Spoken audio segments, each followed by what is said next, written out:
In the quiet, unassuming town of Chennai, Shanti lived a life that appeared to be as ordinary as any other. Her days were spent in the company of college students, her evenings punctuated by the warm glow of her modest apartment. Shanti sat back in her old armchair, its fabric worn and frayed from years of use. The warm glow of the sunset filtered through the windows, casting long shadows across the room.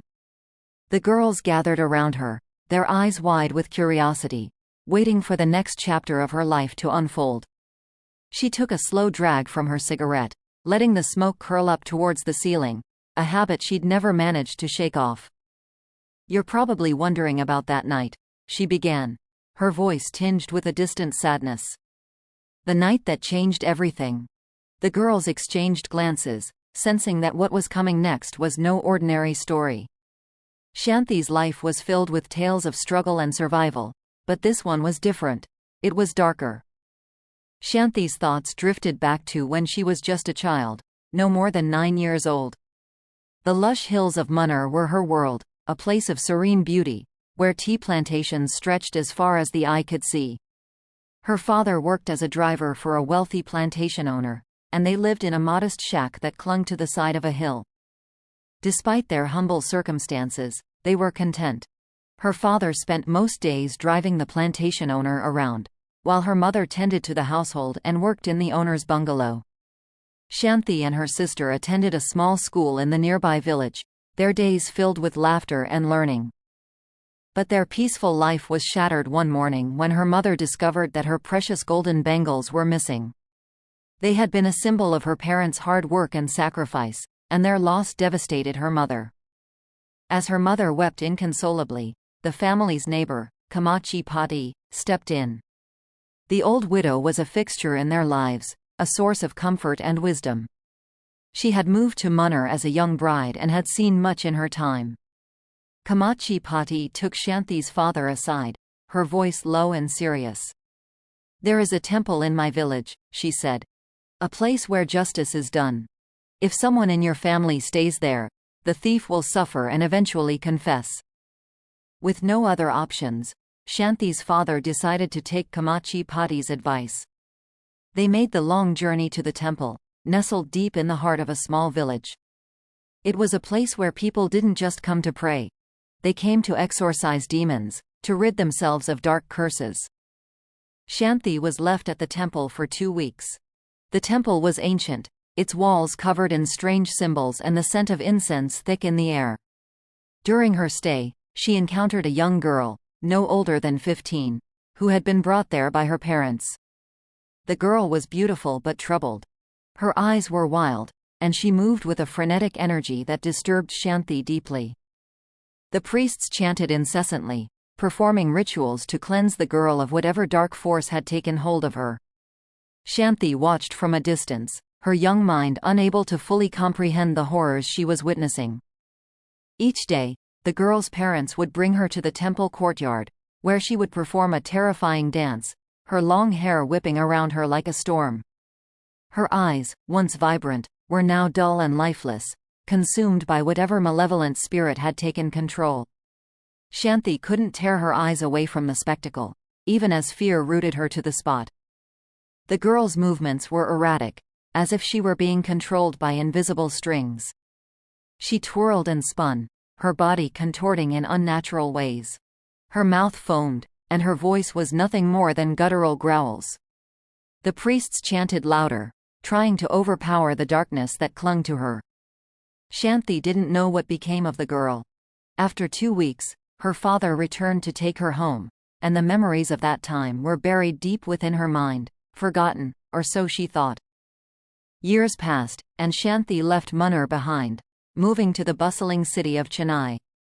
She found work, made friends, and eventually met a man named Amal. They shared a small apartment, a cozy one-bedroom flat where they would spend hours watching movies and enjoying each other's company. Amal was a kind soul, though his eyesight was terrible. His thick glasses gave him a bookish appearance, and he had a habit of squinting at people who passed by, unable to recognize them from even a short distance. Shanti loved her life in Chennai. It was a far cry from the simplicity of her childhood, but it was hers, and she cherished it. Her apartment was filled with mementos from her travels, and the neighborhood kids often visited, treating her like the older sister they never had. But as the years went by, the memory of that possessed girl began to resurface, haunting her in ways she couldn't explain. It was a cold December night when everything changed. The city was quiet, the streets empty as people sought refuge from the chill. Shanti was alone in her apartment, enjoying a late-night sandwich while watching a movie. The lights were on, casting a warm glow over the room, but the cold seemed to seep into her bones. As she sat on her bed, facing the television, she noticed something out of the corner of her eye. The door, which she had closed, seemed to be slightly ajar. A shiver ran down her spine, and she turned her head slowly to look. Standing in the doorway was the girl from the temple. But she wasn't the same. Her once beautiful features were twisted into a grotesque mask of horror. Her long hair, now neatly plaited, hung over one shoulder, and her eyes were nothing but black pits of emptiness. Her lips, cracked and bloody, curled into a cruel smirk. Shanti froze, her heart pounding in her chest. The girl didn't move, didn't speak. She just stood there, watching Shanti with those lifeless eyes. The room grew colder, and the shadows seemed to stretch out towards her. Shanti's mind raced. How could this be happening? The girl was a memory, a ghost from her past that had no place in her life now. But there she was, standing in her doorway, as real as the fear that gripped her heart. The next few days passed in a blur. Shanti barely slept, her mind consumed by the image of the girl at her door. She kept telling herself it was a hallucination, a trick of the mind brought on by stress. But deep down, she knew it was something more. Then Amal came to visit. He had been out of town and hadn't heard from Shanti in days. Worried, he came to check on her, knocking persistently at her door. When she didn't answer, he tried again, louder this time. Finally, she got up and peered out the window, hoping he would leave. But as she pulled the curtain aside, she saw Amal standing below, looking up at her with a strange intensity. His eyes, usually unfocused due to his poor vision, seemed to pierce right through her. He waved, a slow, deliberate motion that sent a chill down her spine. There was something wrong, something terribly wrong with the way he was looking at her.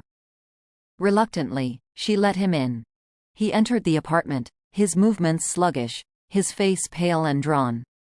They sat in silence for what felt like hours. Amal didn't say much, but his presence filled the room with an oppressive energy that made Shanti feel trapped. When he finally left, she breathed a sigh of relief, but the feeling of unease lingered. In the days that followed, Amal began to change. Neighbors saw him wandering the streets at odd hours, his clothes disheveled, muttering to himself.